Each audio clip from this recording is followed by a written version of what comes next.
My name is Douglas E. Welch. You can find out all about me at douglasewelch.com. This is the session Career Compass, Finding Your Career North. Come on in. I did this talk a few years ago. This is based on a column and a podcast I wrote many years ago for my Career Opportunities podcast and column, because I run into a lot of people, myself included, who don't really know what they want to do for a living. I mean, the old adage of asking the young kid, what do you want to be when you grow up? Well, people ask me that question, I'm sort of like, I don't know. Because what I've decided to do instead is I do a lot of different stuff. That is not usual. Typically, most of us have some driving passion that pushes us through things, or at least one or two. It's rare you find someone like myself that has 5 different blogs and 3 different organizations and all this other crazy stuff. But hopefully, the Career Compass can, first of all, help you find a way to the work you truly want to do, and also give you a guide for evaluating any new opportunities that come along throughout your career. So I'd ask you to imagine that you had a magical compass. You had a compass that would lead you through your life and show you exactly where you should be going. Like Jack Sparrow's magic compass in the Pirates of the Caribbean movies, it would tell you exactly where you wanted to go, to what you most desired. And the fact is, you already have this magical compass. We all have it inside of ourselves. It's our desires. It's our wants, our needs, and our desires. We instinctively know, oftentimes, what we want. The problem arises when we start to ignore those things and do things that go exactly due south of where we want to be headed in our lives. We've all done it. I've done it myself. I know every one of my friends has done it. We'll be going along, we'll be working in this direction, all of a sudden a job will appear, and we'll say, well, it's a job, it pays, I'll do that job for a while. Without ever realizing it, it's nowhere in our desires to actually do that job. Perhaps it's work we don't want to do, perhaps it's a business we don't want to be in. So it's important to listen to yourself. And I know it sounds a little woo-woo, as we say, but the fact is we all have intuition. Intuition is a part of all of us, and we all have an innate ability to understand what is best for us. It's when we subsume that feeling that we get into trouble. When we're following our desire, in the terms of the Career Compass, we're headed due north. Now, typically when you're on a ship and you're navigating somewhere, you might want to go any of the directions, but I use north as the point where we all want to be. If we're going against our own better interest, our own desires, our own wants, our own needs, we're headed due south. And I'm going to draw a little compass on the board a little bit later that will illustrate this and give you some ideas of how to figure out where you are on the compass. People sometimes ask me, why should I chart my own course? Why don't I just go into business and do what everybody else does and go to the same jobs that everyone else has and so on and so forth? The fact is we're all unique individuals. Look around this room. Just by our sheer looks, we look different. We are unique even more so in our thinking and our attitudes and our actions. Why wouldn't we all have different desires of what we want out of our career? It only makes sense. Too often, though, we let sameness be forced upon us by the outside world. Many companies out there are looking for a cog to fit their machine. They're not looking for something neat and cool and unique and weird and funky and all this. They're looking for a cog that they can hire and go, pfft. The fact is, those aren't necessarily the companies you want to work for. Your goal is to find a company that works well with your wants, needs, and desires, not simply a cog that plugs in. The other reason for that, of course, is cogs are easily replaceable. If I can pull one person out and stick another person in there, your job's not secure. Your career isn't secure. So you want to avoid simply being a cog in the machine, simply being, for lack of a better description, a functionary in an accounting department that simply runs numbers. You need to bring something. If accounting and numbers really mean something to you, and I meet some people who are like, they are the best accountants you will ever find in the world, and they enjoy it. They love playing with numbers. That's a perfect place for them.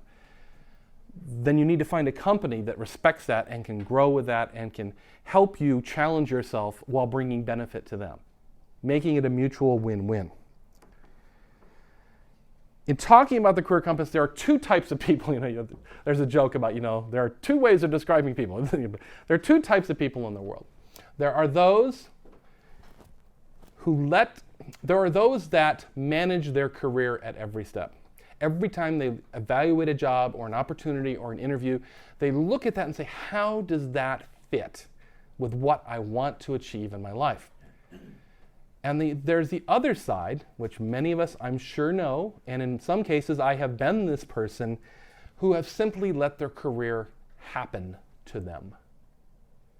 They take the first job that's offered, whether it has any interest to them at all, whether it has any direction in where they want to go in their lives or their career. It's simply they take one job, then the next, then the next, then the next, and they wake up 20 years later and go, how did I get here? Because they had no plan, because they weren't watching where they were going, they weren't setting their course, someone else set their course for them. And I will tell you that if you don't manage your own career, there are more than enough people who will gladly manage it for you, okay? They will say, you need to go work over there, and you need to work over here, and you're gonna wake up in 20 years and wonder, how did I get here? How did I get from there to here? You'll have no idea, because it's simply been a case of taking whatever presented itself along the way. And I'd like you really to think about your careers, to manage your careers.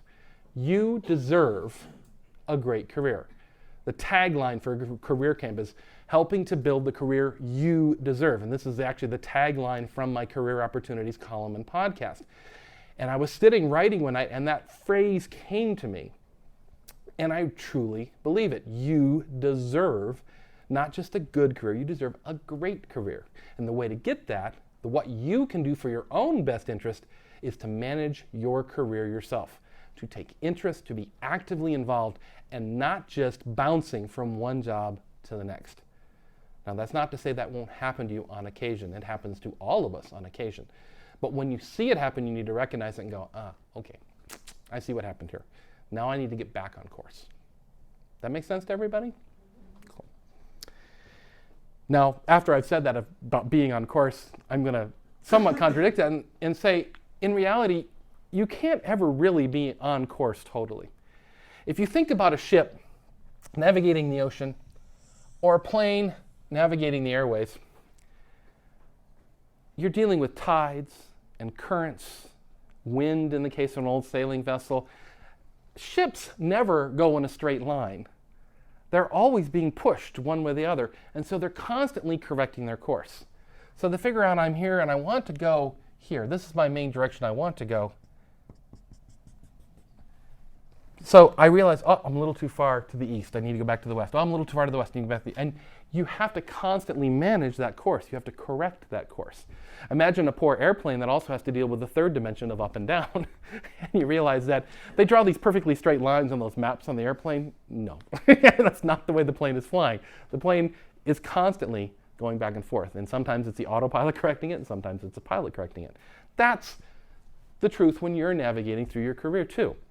You'll lean to the east a bit, you'll lean to the west a bit. The point is getting back on course and knowing where you're wanting to head, because the trouble is sometimes you get off on this course and then you don't watch the compass, you don't think about your career, and what happens? You go shooting off, and the longer you allow that to happen, the further off course you are. That's why they say space travel is such an amazing thing, because it's like hitting a postage stamp from a universe away. Because they have to navigate it through all this gravity fields and everything else, and yet put it, after several million miles, in the size of a postage stamp on the other planet. Well, you can imagine if they ignored it for even a fraction of a second, that's what's going to happen. They're going to miss that planet entirely, end up in deep space somewhere, because without corrections, the air simply multiplies every single day. The first step of the career compass is plotting your present. Figuring out where you are today, okay? Now the way, and again, forgive my drawing skills, but here is our career compass, okay? We've got north at the top, south at the bottom, east and west. And going back to what I said earlier, being on course is considered heading due north in my little metaphor here. If you then divide the compass into 4 quadrants, like that, so you got northeast, northwest, southwest, and southeast, these take on a certain meaning. First of all, upper left, upper right. Upper right deals with our present. It's work we're doing today that we actually enjoy doing. And when I say work, I don't necessarily mean your job. I want you to think about aspects of your job. Oh, I really like dealing with a customer, but I hate cashing out my cash register. That drives me nuts because it's all fiddly numbers and stuff. Or I don't like dealing with people, but I can be on the phone with people. Or I love being in the back room working on fiddly bits. Think about all the tasks you do in a given day and how much you like or dislike them. This isn't about whether you have to do the work, okay? This isn't about saying, well, I gotta do it, so it's part of my job. This is about actively thinking about what you want to do, what you like and dislike. And then you start plotting those tasks on your compass. And things that you really like doing, you may put up here. I really like talking with people. I really like dealing with a customer. Boy, I really hate dealing with money and numbers. Kids, yeah, I like working with kids. Maybe seniors I like working with better, though. I don't like managing. Or maybe I do like managing.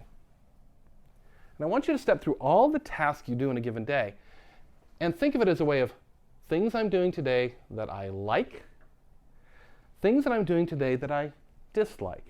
Again, using south as the negative, we'll say that things in the southern quadrant, the southeast quadrant, are things that I'm doing, but I really wish I didn't have to. Okay? Does that make sense to everybody? So you have our likes. And you can kind of use the position within the quadrant as even a subtler version of, well, I sort of like working with kids. I like working with adults, but I really like working with seniors. You can kind of make it a preference going out. After you spend a few minutes doing this, I usually say take an hour, go to a nice quiet place in your house, out in the backyard or something with a piece of paper, and just spend some time thinking about these things. Because the fact is, most of us, and I know I do this, I have whole periods of my life where I don't do this, but most of us simply don't pay attention to these things. We just come home grumbling at the end of the day when we've had one of those days where we've had to do the fiddly number bits or whatever. We're kind of like, give me a beer. Think about it. Think about what you like doing and what you don't like doing. In the course of a job, as I said before, we don't often think about it. We think, well, that's just part of the job. We don't think about how much we dislike or like something. Take the time to do that. Okay? So this is how we evaluate where you are today. The right-hand side is the present. What tasks are you doing today that you like or don't like? Okay? Just done this for an hour. Set it aside for a while. An hour, a day. Come back to it a few days later. Look at it again. Because what you're going to see here is more of a big picture. Instead of looking at, this is my daily job, we start to see, this is my life. We spend as much time at work and sometimes more time at work than we spend at home. It's an important part of our lives. It deserves attention and it deserves thinking about. So a couple days later, then I want you to come back and look at your compass again. See if you have any other further thoughts about what you're doing today. Maybe this one, shifted down into here a little bit. Maybe this one shifted out a little bit. Maybe you thought of a few more things that you liked or disliked as part of your job. Then I want you to think about the future. Okay? The future entails northwest and southwest. North, again, being more positive, is the good stuff. Northwest is the corner where you put stuff that you'd like to be doing, but you're not doing now. Maybe you'd like to be a deep sea fisherman. Put it on the board. Maybe you would like to work with numbers more. Maybe you really like numbers. Maybe you like math. Maybe you have a facility for it that you've discovered over the years. Maybe you like music, but you've never really pursued it. Think of all those things that you would like to do that you're not doing today. The fact is, we all have interests in our lives that we're not pursuing. My joke is I'm the world's biggest dilettante. I've sold a piece of artwork. I have played music for money. I have done other things, but that's not my job. It's stuff I do on the side. And I'm sure all of us have little things like that. Maybe we do arts or crafts or gardening or landscape design or whatever in our own lives. Think about it. Maybe, if I really like doing that, why can't I make that part of my job? If you like being outdoors and you like gardening and you have a facility for it and you're knowledgeable in it, or you feel you could become very knowledgeable in it with just a little bit of work, then why are you working in an office 9 to 5 punching keys on a computer? Okay? You might begin to realize right away that's probably not the best place for you. Why not investigate that interest in gardening and see, maybe I could do a job that has something to do with that. Maybe you're a musician, like my friend Andrea, and you have to make things work out. Well, one of the ways for musicians that I often recommend, and other people who have outside interest, is if you can't do the job fully, if you can't be a full-time musician, perhaps you can be a part-time musician while working in a company that deals in some way with the music business. You can exploit your interest in music by using it in different ways. You could use your knowledge of the music business to actually end up supporting and financing your interest as a musician yourself. Okay, I call them hybrid careers. Oftentimes when people are transitioning, I will talk to them and I'll say, well, what do you do on the side? What other interests do you have? And perhaps they're a lawyer or a paralegal or something like that, and they really don't like working in a law office. Well, one of the things I recommend to them is, have you ever thought about working for a software company that makes software for lawyers? Because you have some technical skills and you actually sort of like the tech side and playing with computers. Why don't you take your legal knowledge that you've built up and you don't want to simply throw away, but apply it in a different way? If you're a musician, why don't you work for a software company that makes music software for kids or develops other projects for children based on music?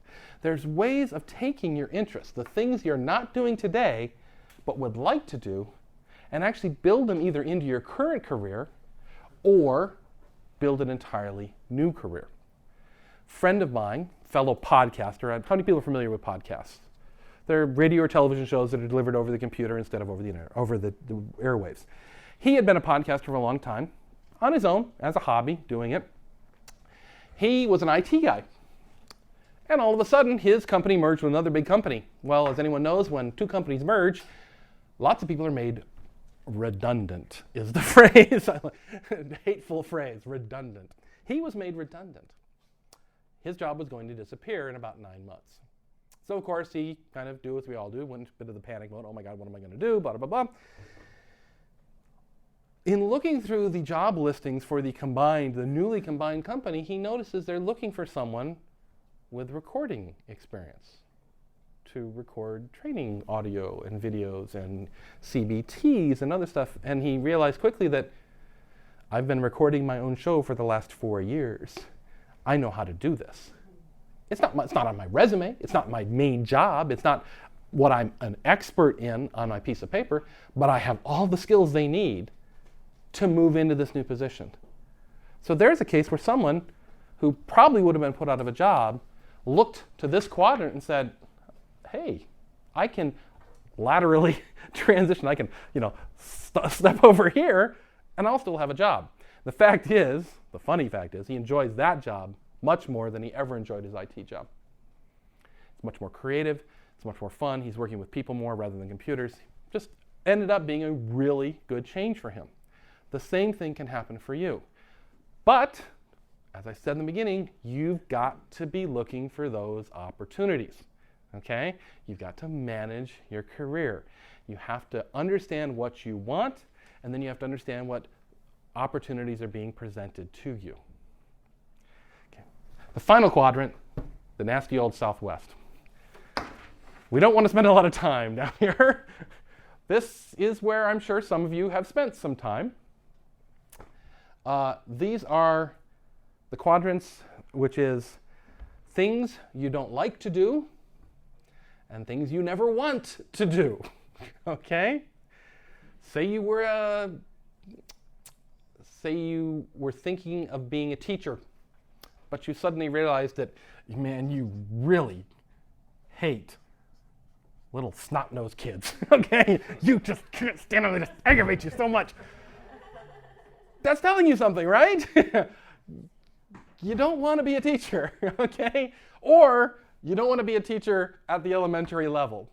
My wife, when she started her teaching career, figured this out in her student teaching. They put her in an elementary school first. That's not where she hadn't picked a preference yet. But you do a session in elementary school, and she's like, oh, I can't discipline these cute little poor kids, and poor Bobby, who's, got a ripped shirt, and it's like, she just could not deal with that at all. High school kids, she's like, hey, what do you want to work at McDonald's for the rest of your life? She's very, very cool with the high school kids. Now she teaches college, where she's even more so. She treats them like adults and says, hey, this is the real world. But I know it sounds silly, and I often say silly things for the effect that they have, but if you don't like kids, put that on your chart. If you don't like working with kids, then you will avoid all those situations where you are forced to work with children, okay? You would be surprised how many people don't pay attention to something like that. They simply ignore it because a job is presented, bam, I got to take it, okay? You will be in situations in your life. I have been in situations in my life where you are truly desperate, where you are desperate for something. That is the time you take a job like that, okay? If you are not in desperate, dire straits, I counsel you, please look for the next best job. It is out there, okay? It is out there, and the more work you've done here in the compass, the more you will be able to understand that. You'll understand that, wow, that job is going to be really tough. Can I do it for 6 months? Yeah, I can do it for 6 months. I wouldn't want to do it for a lifetime, okay? Go into that job with that knowledge clear in your mind. Oftentimes what happens to people is we get a job and we simply stop looking for the next job. We're like, okay. But then we come home every night and we're just ticked off because it isn't a good fit for us. I counsel you that you're never really not looking for a job for two big reasons. One, you may need a job if the job you're currently working in disappears, which we've all experienced. Two, opportunities will present themselves. And too often, if we're in a job, we simply ignore them. The opportunity comes to the door. Hey, I got this great idea. And you're like, I got a job. And the opportunity goes by, and it goes to somebody else. If you are thinking about your career, you are attuned and you're watching for those opportunities that come out of nowhere. They come out of a chance meeting at a Starbucks or at a career camp or online somewhere on Facebook. You never know when they're going to occur, so you have to be ready to take advantage of them. So knowing down here what you truly do not like and will never want to do in your life, I don't want to be a deep sea fisherman. I get seasick. It's too much work. Deadliest Catch, I'll watch it, but that's it, okay? I'm not going to do that. Knowing this about yourself is very, very important, as much as knowing what you do like, okay? For me, this is one of the most important quadrants of the whole compass. Because if you are headed in your career here or here, you're doing great. You're either doing stuff you like to do or you're heading towards stuff that you'd like to do. You understand, and you're looking for opportunities in that. If you take a job that is filled with stuff you hate doing, or you're looking at a job where you really don't ever want to do that, you can imagine that's not where you want to be. And yet, I see people there all the time. I talk to people who are utterly desperate about their work. It is making them sick. I have been in the situation where I have been made physically ill by my work situation. It's not fun, and it need not happen. Partially, it's because people have not thought about what they want. Intuitively, they know, but every day, it's like the boat wants to go this way, and every day they're turning it to go the other way. And you can't do that. If there's anything else I can reinforce with you today is you deserve better than that. And you need to listen to what you want. A phrase that I have here that I didn't say, but if you're working in these two quadrants, if you're down here, you are actively sabotaging your life. You might as well go out and shoot yourself in the foot, because that's exactly what you're doing every single day. You're trying to get to America, you're Columbus, trying to get to America, and you're going the wrong way, okay? He's going to end up in Africa because he turned around and suddenly decided to go east for some reason. Okay? It is that ludicrous. Don't do it if at all possible. The next thing about the compass that really is effective is it allows you to evaluate opportunities that present themselves. If you see an opportunity that's sitting up here in this quadrant, you're like, yeah, score! And you pursue that with your heart, because that is taking you exactly where you want to go, okay? See something going this way? Still good, still cool. Still stuff you like doing? I can do that. Stuff I'm doing now? Okay, maybe I can parlay that into a bigger role, a higher salary, a better title or whatever, because I've been doing it already. I'm experienced in that. So when you bump into the guy at Starbucks, he says, well, I need this IT guy to come in and do this networking stuff for me. And it's like, yeah, I can do that. That's in my realm of my career that I want to head into. Someone comes to me and says, I want you to be a dog whisperer. I want you to be a dog whisperer. We have 35 pit bulls that have been mistreated, and your job is to go into their cage every day and help them be better dogs.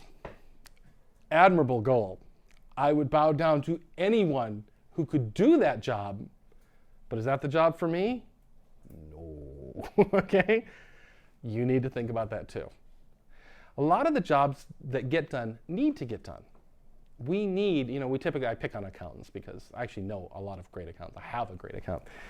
But we tend to think of accountants as rather bland individuals, rather pointy-head geeks who fiddle with numbers all day. But their job is very, very, very, very important. If we didn't have accountants, things would go off the rails even more so than they already have gone off the rails in the business world. But if you don't like that, then you can't do that. Doesn't make that job any less of a good job for someone. It's just not a good job for you. Sometimes I think we get into the idea that, well, that's a good job. Well, yeah, it is a good job, but not for me. It's a good job for someone who has interests in that area.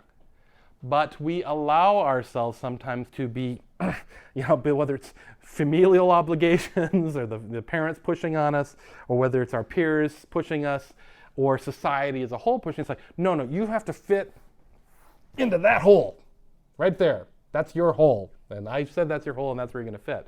You need to push against that. Especially in this day and age, that doesn't need to be true.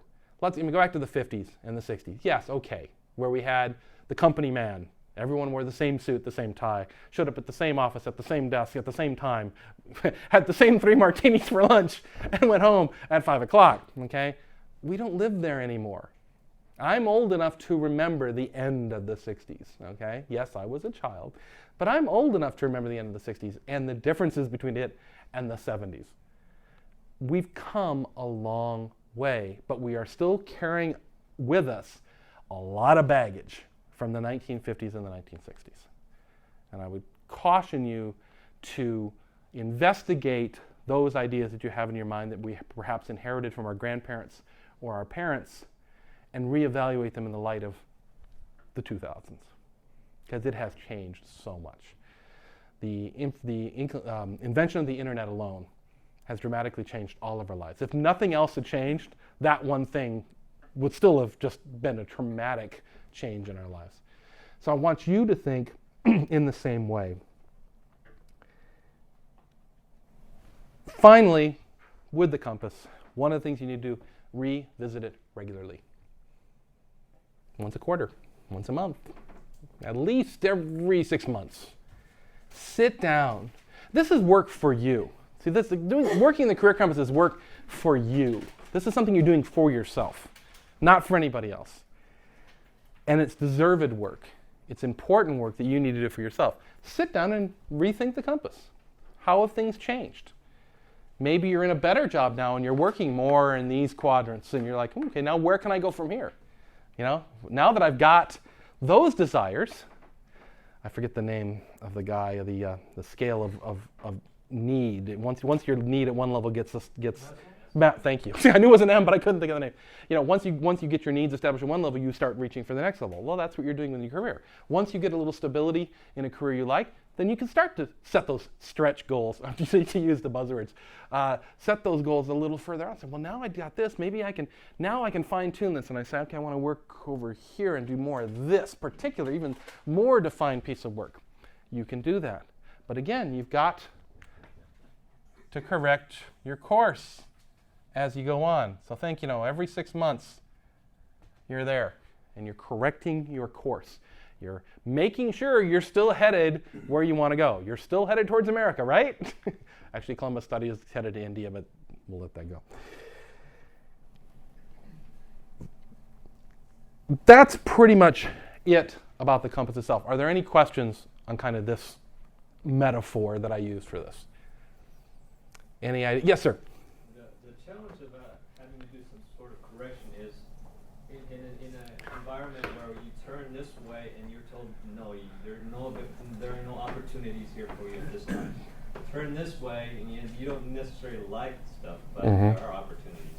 So what to do. You can't just go jump into something that you don't like because that's where the job is right now. Then you start running the ragged edge.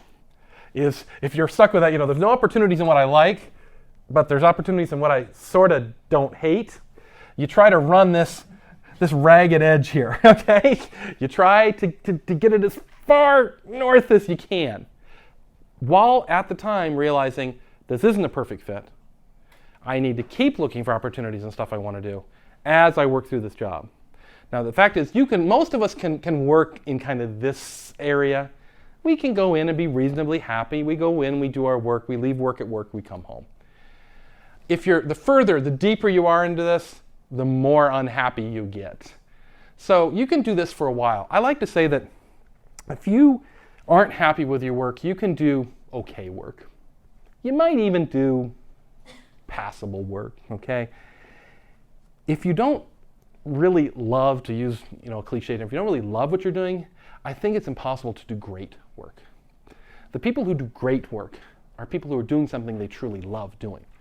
And so your goal, again, riding this ragged edge, is just to keep trying to turn it upwards, okay? Because what you're going to do here, if your course correction is here and you start to do this a little bit, if you keep turning left, you're eventually going to get back on course. But in that particular case, it becomes very important to do this, to keep this exercise in your head almost on a daily basis.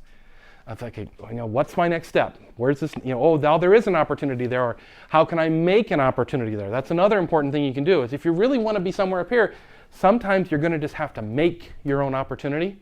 You're going to have to say, in the evenings I'm going to start my own business, and I'm just going to work at home in the evenings, and I'm going to do what I can, and I'm going to make it happen. It's tough. I don't want to ever lie to you and say it's easy. But sometimes doing hard work that we love is easier than doing easy work that we hate. So think about it in that way. Think about trying to run that edge. Even if you don't have the opportunity right now, keep looking for those opportunities down the way while doing something that is as least offensive to you as possible. How about that? That make sense? Cool. Any other questions? Yes, sir. Obviously going north is what we like, going south is what we dislike. Is there any significance to where you put the dots going east or west? I sort of mentioned it there. Basically, that's a real shades of gray type of, I sort of like working with kids, but I like working with adults more, but I like working with seniors even more. So you can almost use that inward, outward as within that quadrant, that's a shading of I like this even more. Okay. That's what I use there. Yeah, because some stuff, I like doing it. I don't really mind doing it, but it's not my favorite thing to do. Where out here, this might be, my favorite thing to do out there. Oh my gosh, I love doing that. I could do that all day, every day, and not even ask for money. That type of thing. So it's just a kind of a shades of gray if you feel you need that. You don't have to do that. It just gives you a little more leeway to say, well, yeah, sort of like that. Oh, I like this more. Sometimes doing stuff in comparison to one another just helps you understand more about it. Oftentimes we don't think about how much we like something. It's do I like it or not? But then we have to think, how much do I like that? Is this something I could do every single day, 8 hours a day? So that's what that make sense? Okay. Other questions? Final words. After all this talk about change, it's important to remember some people don't like it. Okay? And I'm sure you've experienced this. Some people around you, your family, your friends, your siblings, your boss, don't like change. And in the worst cases, they will actively try to prevent it. Don't let them. Your career is not about your business. It's not about your boss. It's not about your coworkers. It's not about the economy. Your career is about you. You're the one that has to live there. Okay? It's like your house. No one else has to live in your house. You do. So don't let other people design your house in a way that you don't like. If you don't like modern houses, you wouldn't want to live in one day in and day out. So why would you have your designer design you a modern home with white carpets and glass walls? Okay? Your career is about you. That, I hope, will give you the courage and the heart to see that and to understand it when someone is being adverse to the changes they are seeing in you. The reason people do that, the reason that other people are resistant to our change, is because we're basically holding up a mirror to them. We're saying, I'm changing and you're not. Okay? And with certain people, that can make them feel very insecure. In fact, I would say with most people, that can make them fairly insecure. And insecurity is one of the great banes of our world as human beings. Insecurity causes so many problems in our work lives and our home lives in the world. Because people act out unreasonably when they feel threatened. And what you are doing when you are changing is, for some people, you are threatening them. You might as well be standing in front of them with your fist up. Okay? That's okay. You will understand that. You will look at that person and say, if not to their face, to yourself, I understand where you're coming from, but I'm still going to change. I'm still going to grow. I'm still going to do what I need to do to have the career I deserve. This is why sometimes we're faced with a choice of simply quitting a job. It's not fun. It's scary for you. But in some cases, it is the most important thing that you can do. If you are stuck in a job down here somewhere, for your own self-preservation, you may need to quit that job. Your boss will try to guilt you into saying, you can't leave, I need you so much. I'll pay you more. By the way, if someone offers you a counteroffer, be very careful with that. In most cases, the counteroffer, you will end up leaving a company within a year after you take a counteroffer, because the initial problems that you're leaving for aren't resolved. They just gave you more money. They gave you more money to put up with what you already hate. Okay, so just be aware. People can feel that your changes are moving them away from them.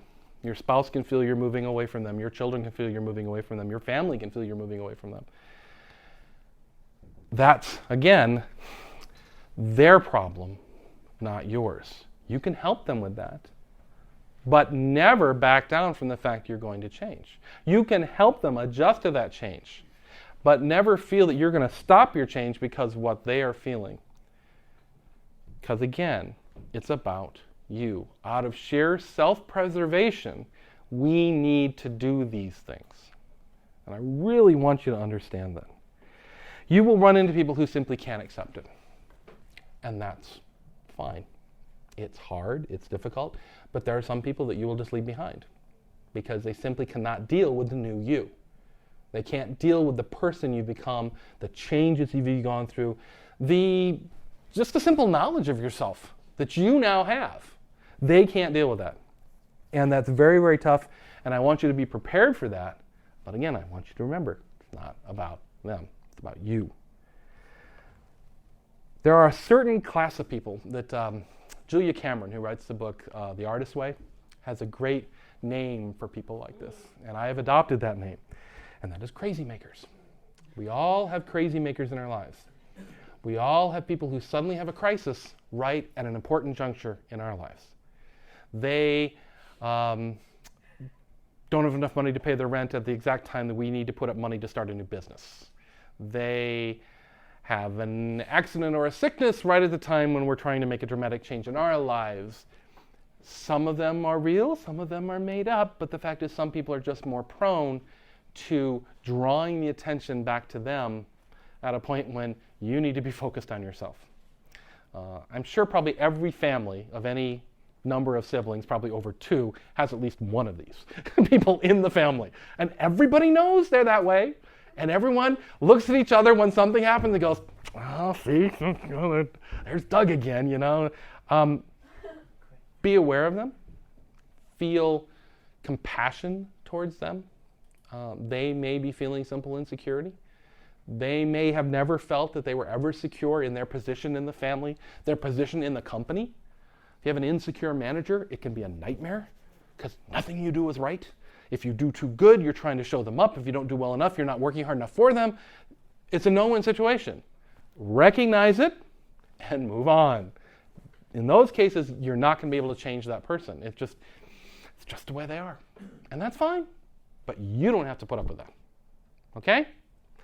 I want to thank you all for coming. I actually have a short ebook called The Career Compass available on my website. It's a Kindle book, but you can read it on any device that you care to, including your PC, through the web browser, whatever. And it has a diagram. It goes into the explanation of what we've done today. And hopefully it might lead you through your Career Compass adventures in months to come. I hope you all take some time to evaluate what you want out of your life and out of your career. It's important. You all deserve a great career. Thank you.